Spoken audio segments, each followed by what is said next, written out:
பிரியமானவர்களே, இயேசு கிறிஸ்துவின் நாமத்தில் உங்களுக்கு என் அன்பின் வாழ்த்துக்கள். சுகமா இருக்கீங்களா? கடந்த வாரமெல்லாம் ஆண்டவர் உங்களுக்கு நல்லவராக இருந்தாரா? போதுமானவராக இருந்த நடத்தினாரா? ஆண்டவருக்கு ஸ்தோத்திரம் சொல்லணும். இந்த குடும்ப ஜெபத்தில் உங்கள் வீட்டில் இருக்கிற எல்லாரும் இருக்கிறாங்களா நீ பார்த்துக்கொள்ளுங்க. ஏன்னா உங்களுடைய முழு குடும்பத்தையும் ஆசீர்வதிப்பது தான் தேவனுக்கு பிரியம். சரியா? உலகத்தில் இருக்கிற சாத்தானை விட நம்மோடு கூட இருக்கிற இயேசு மிகவும் பெரியவர். அதனால் இந்த பிசாசு எத்தனை விதமான போராட்டத்தை கொண்டு வந்தாலும் நம்மை ஜெயிக்க முடியாது. நாம் தான் ஜெயிப்போம். அதனால் நீங்கள் பயப்படக்கூடாது. தைரியமாக சொல்லுங்கள், சாத்தானே, உன்னை காட்டிலும் என்னோடு இருக்கிற இயேசு மிகவும் பெரியவர். அதனால் உன்னை கண்டுலாம் நான் பயப்பட மாட்டேன் அப்படின்னு தைரியமாக சொல்லணும். சரியா? சரி, இப்போ எல்லாம் பைபிள் எடுத்துக்கொள்ளுங்க, வசனத்தை எடுத்துக்கொள்ளுங்க. நாம் இந்த நாட்களில் யாரை பற்றி தியானித்து கொண்டு வருகிறோம்? ஆபிரகாம், அவனுடைய குடும்பம். அதை வைத்து நம்முடைய குடும்பத்தில் பல காரியங்களை வேத வசனத்தோடு ஒப்பிட்டு பார்த்து நம்ம ஜெபித்து வருகிறோம் இல்லையா? இந்த நாளில் கூட ஆபிரகாமுடைய வாழ்க்கையிலிருந்து ஒரு காரியத்தை நம்ம தியானிக்க போகிறோம். ரொம்ப முக்கியமான ஒரு காரியம். கலாத்தியர் 3:7 வாசிக்கும்போது, விசுவாச மார்க்கத்தார்கள் யார் யார் இயேசுவை விசுவாசத்தோடு ஏற்றுக்கொண்டு தேவனுடைய பிள்ளைகள், விசுவாசிகள் என்ற அந்த அனுபவத்தை பெற்றுக்கொள்கிறார்களோ அவர்கள்தான் ஆபிரகாமுடைய சந்ததி, அவருடைய பிள்ளைகள் என்பதாய் சொல்லப்பட்டிருக்கிறாரு. இப்போ நீங்கள் இயேசுவை ஏற்றுக்கொண்டீங்க, அவர் உங்க கூட இருக்கிறார்ல, அப்புறம் ஆபிரகாமுடைய சந்ததி என்கிற பாக்கியத்தை நீங்கள் பெற்றுக்கொள்கிறீங்க. அதே மாதிரி கலாத்தியர் 3:9 வாசிக்கும்போது, இந்த விசுவாச மார்க்கத்தார் விசுவாசம் உள்ள ஆபிரகாமுடனே ஆசீர்வதிக்கப்படுகிறார்கள். கலாத்தியரில் எழுதப்பட்டிருக்கிறார். புதிய ஏற்பாட்டில் நம்ம கொடுத்திருக்கிற இன்னொரு அற்புதமான வாக்கு தத்துவம். ஆபிரகாமுடைய ஆசீர்வாதம் இயேசுவை ஏற்றுக்கொண்ட விசுவாசிகளுக்கும் ஆபிரகாமுக்கு தேவன் கொடுத்தபடி ஆசீர்வாதத்தை கொடுப்பார். அந்த ஆசீர்வாதம் நமக்குரியது என்பதாக வேதத்தில் சொல்லப்பட்டிருக்கிறாரு.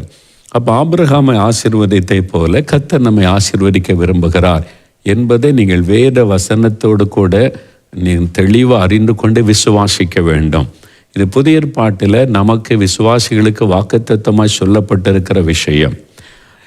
நீங்கள் ஆதியாகமம் 24:1 வாசிக்கும்போது, ஆபிரகாமை கர்த்தர் சகல காரியத்திலும் ஆசீர்வதித்து கொண்டு வந்தார் அப்படின்னு ஒரு வசனம் இருக்கிறாரு. அப்போது சகல விதமான ஆசீர்வாதம், அவருடைய ஆவிக்குரிய வாழ்க்கையில் ஆசீர்வாதம், ஆண்டவருடைய நண்பனாய் தேவனோடு நெருங்கி வாழ்கிற ஒரு அனுபவம். It's a great blessing, spiritual blessing. ரெண்டாவது, சரீரத்தில் நல்ல சுகம்.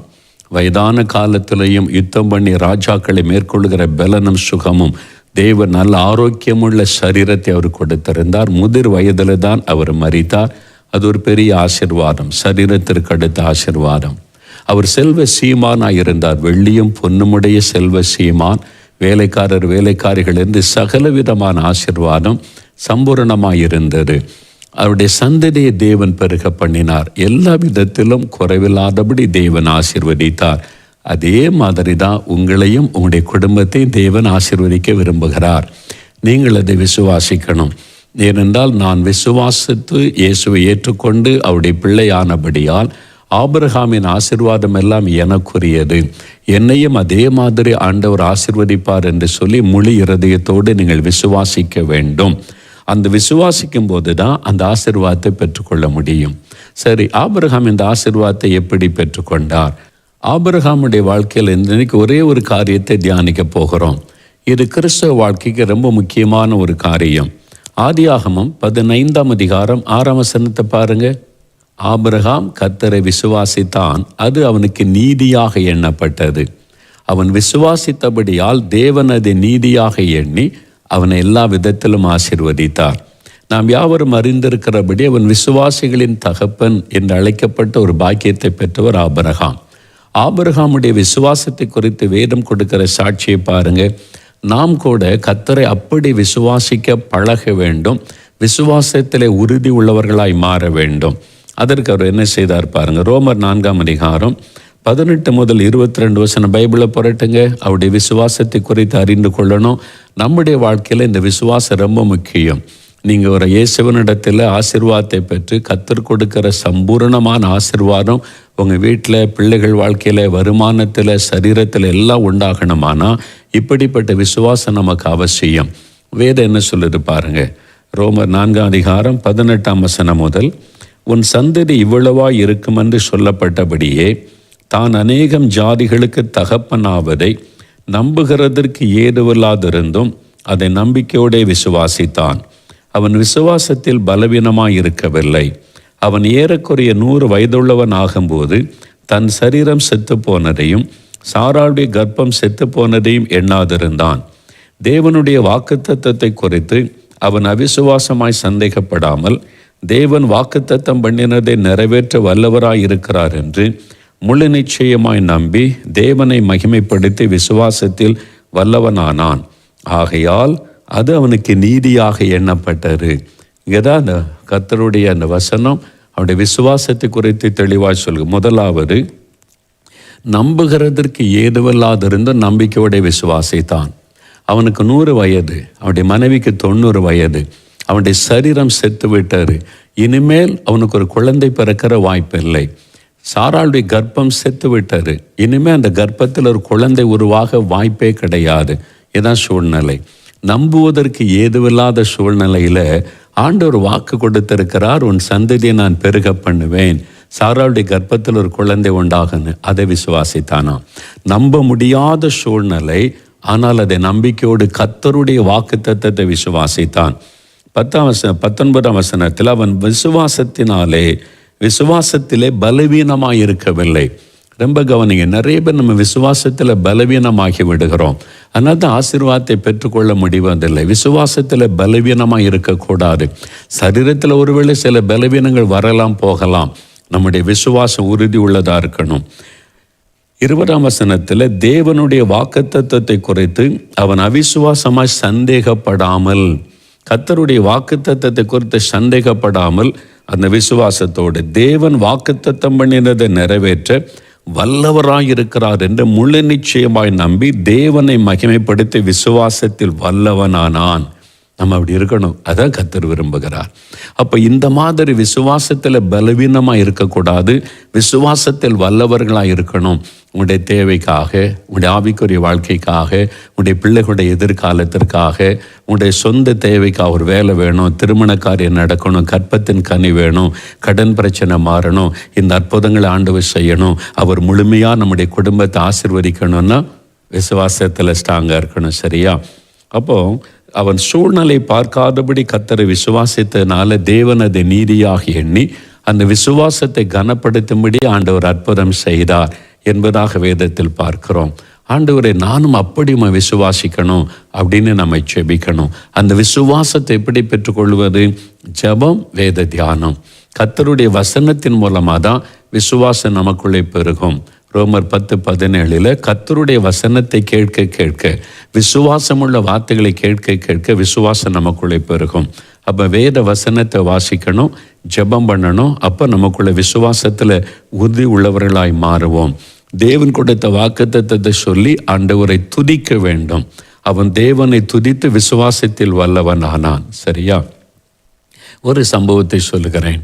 நான் சில ஆண்டுகளுக்கு முன்பாக அமெரிக்காவுக்கு ஊழியத்திற்கு சென்றிருந்த போது அங்கே ஒரு பட்டணத்தில் கூட்டம் ஒழுங்கு செய்திருந்தார்கள். அங்கே தமிழ் மக்கள் அநேகர் கூடி வந்திருந்தாங்க.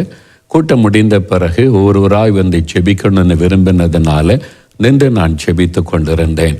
எல்லாருக்கும் ஜெபித்த பிறகு கடைசியாய் ஒரு தம்பதி வந்தார்கள். இளம் தம்பதி தான், திருமணமாகி சில வருடங்கள் கடந்திருந்தது. நல்ல வேலை செய்கிறாங்க, நல்ல சம்பாத்தியம். அவங்களை விசாரித்த போது அறிந்து கொண்டேன். அப்போ உங்களுக்கு என்ன காரியத்துக்கு ஜெபிக்கணும்னு கேட்டபோது அவங்க ரொம்ப சோகத்தோட துக்கத்தோடு காணப்பட்டார்கள். அவங்க சொன்னாங்க, எங்களுக்கு திருமணமாக இத்தனை வருடம் ஆயிற்று, ஆனால் எங்களுக்கு கற்பத்தின் கனி இல்லை, அந்த சந்ததியின் ஆசீர்வாதம் இல்லைன்னு சொன்னார்கள்.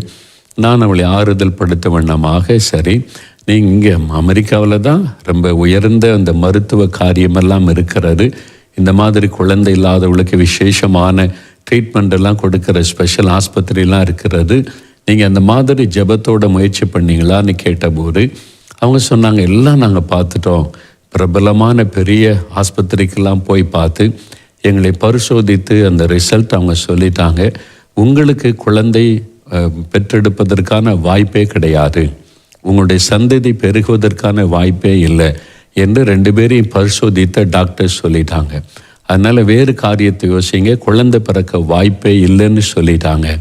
அதாவது தான் ஃபைனல். அது மாதிரி உயர்ந்த ஒரு ஆஸ்பத்திரியில் காமிச்சாச்சு, பிரபலமான டாக்டர் காமிச்சாச்சு, அவங்களே சொல்லிட்டாங்க முடியாது, அவ்வளோதான், உங்களுக்கு அந்த பிராப்தம் இல்லை, உங்களுடைய சரீரத்தை நாங்கள் எல்லாம் டெஸ்ட் பண்ணிட்டோம், அதனால வேறு காரியத்தை யோசிங்க, அது அடாப்ஷன் அந்த மாதிரிலாம் ஆலோசனை கொடுத்துட்டாங்க. இவங்களை ரொம்ப பாதித்து விட்டு துக்கத்தோடு வந்து நின்றாங்க. அதை நாங்கள் பார்த்துட்டோம் பிரதர் என்று சொன்னார்கள்.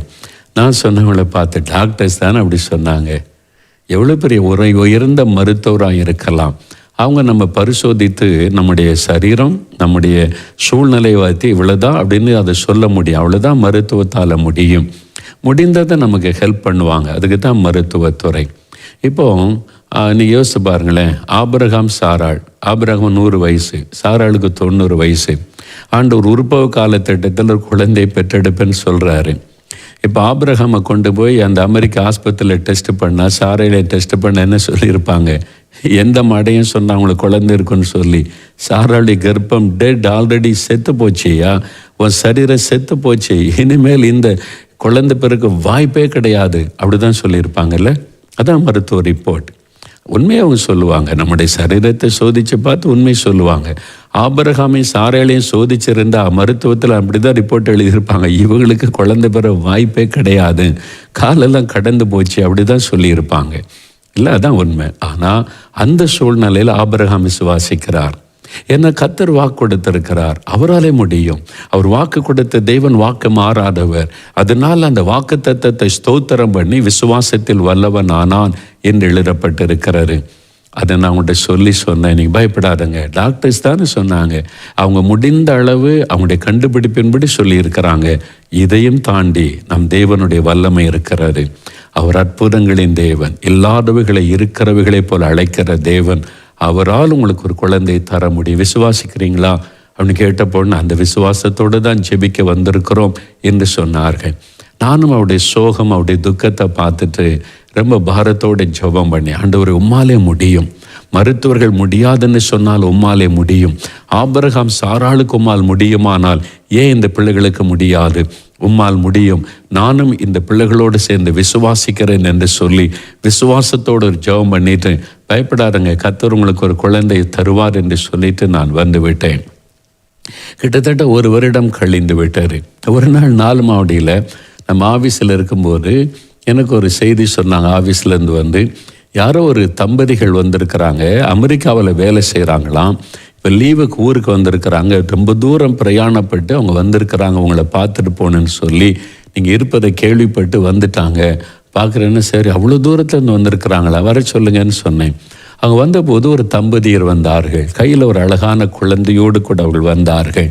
அவங்க சொன்னாங்க, அமெரிக்காவில் நீங்கள் வந்திருந்த போது ஜெபம் பண்ணீங்களே, ஆமாம் எனக்கு ஞாபகம் இருக்குது, நீங்கள் எப்படி இருக்கிறீங்க, அன்றைக்கி நீங்கள் ஜெபம் பண்ணீங்க பாரத்தோடு, எங்களுடைய விசுவாசத்தை பலப்படுத்தி இன்றைக்கி ஆண்டவர் அழகான குழந்தை தந்திருக்கிறார், இந்த குழந்தையை உங்கள்கிட்ட காண்பித்து எங்கள் குழந்தைக்கு ஆசீர்வாதம் வாங்கிட்டு போக உங்களிடத்தில் வந்தோம் என்று அவ்வளோ மகிழ்ச்சியாக சொன்னாங்க.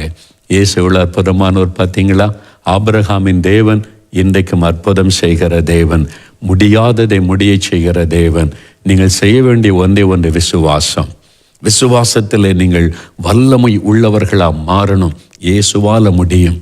மருத்துவம் தானே முடியாதுன்னு சொல்லியிருக்கு, இயேசுவால் அற்புதம் செய்ய முடியும், இயேசுவால் குணமாக்க முடியும், இயேசுவால் இந்த சூழ்நிலை மாற்ற முடியும், இயேசுவால் இந்த சூழ்நிலையிலையும் எனக்கு ஒரு வேலை கொடுக்க முடியும், இயேசுவால் இவ்வளோ பெரிய கடன் பிரச்சனையை மாற்றித்தர முடியும். என் தேவன் பெரியவர், அவர் ஐஸ்வர்யம் உள்ள தேவன், வல்லமை உள்ள தேவன். விசுவாசித்து ஸ்தோத்திரம் பண்ணி விசுவாசத்தில் வல்லவர்களாய் நீங்கள் மாறணும். சரியா? இப்போ நம்ம ஜெபிக்கலாமா விசுவாசத்தோடு? ஒன்றைக்கு உங்களுடைய வாழ்க்கையில் குழந்தை செல்வம் அல்லது கடன் பிரச்சனை மாறணும், வேலை கிடைக்கணும், உங்கள் வீட்டில் இருக்கிற ஒரு போராட்டம் நீங்கணும், எனி ப்ராப்ளம், எந்த பிரச்சனையாக இருக்கட்டும், இயேசு அதை சரிப்படுத்த வல்லமை உள்ளவர். அந்த விசுவாசத்தோடு ஜெபிக்கலாமா? அதுக்கு தான் அவர் சிலுவைக்கு போனார், எல்லா பிரச்சனையும் சுமந்து முடிச்சிட்டார். அதை விசுவாசித்து இப்போ ஜெபம் பண்ணுவோம். உங்களுடைய ஜெப குறிப்பு வச்சுருக்கிறீங்களா? என்ன தேவைன்னு எழுதியிருக்கிறீங்களா? நான் சொல்லியிருக்கிற ஒரு பேப்பரில் எழுதணும்.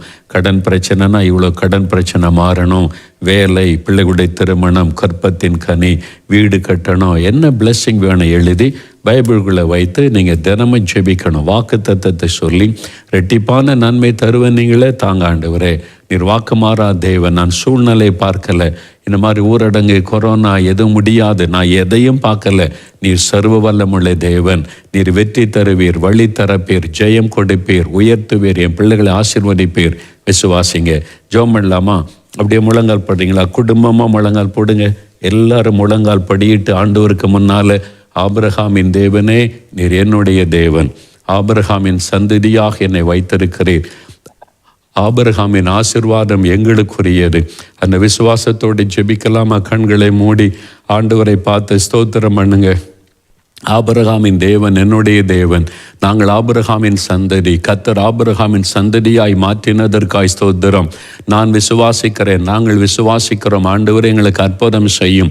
ஆண்டவரிடத்தில் ஜெபம் பண்ணுங்க. வாயை திறந்து, தகப்பனே, ஆபிரகாமின் தேவனே, நீர் எங்களுடைய தேவன், என்னுடைய தேவன், எங்கள் குடும்பத்தின் தேவன், நாங்களுமே விசுவாசிக்கிறோம். ஆபிரகாமின் ஆசீர்வாதம் எல்லாம் எங்களுக்குரியது. சம்பூரணமாய் பூரணமாய் ஆசீர்வதித்த தேவன் எங்கள் குடும்பத்தை நீர் ஆசீர்வதியும். இந்த காரியத்தில் ஒரு அற்புதம் செய்யும்.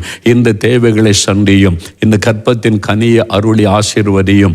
இந்த தடைகளை நீங்க பண்ணும். கடன் பிரச்சனைகளை மாற்றி தாரும்.